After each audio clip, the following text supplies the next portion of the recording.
Nous sommes à un moment de vérité pour l'Union européenne et on le voit aujourd'hui, la volonté le dispute au confort des habitudes.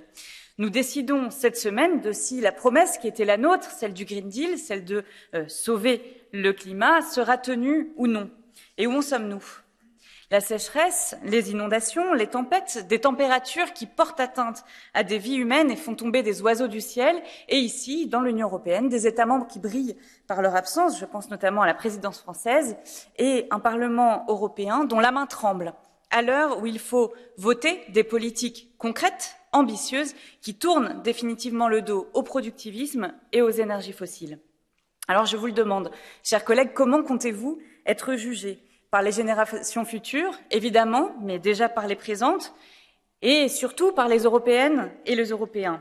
Souhaitez-vous être ceux qui auront cédé, qui auront abdiqué face aux lobbies en exonérant toujours plus d'entreprises polluantes de participer à l'effort climatique, ou souhaitez-vous être ceux qui auront décarboné l'industrie européenne, mis fin aux voitures thermiques et aux morts de la pollution? Souhaitez-vous, je vous le demande, être ceux qui, à la hauteur de l'histoire, auront tout fait pour sauver la Terre en garantissant la justice sociale? Si la réponse à cette question, la dernière, est oui, alors rejetez les amendements des lobbies et votez pour le climat.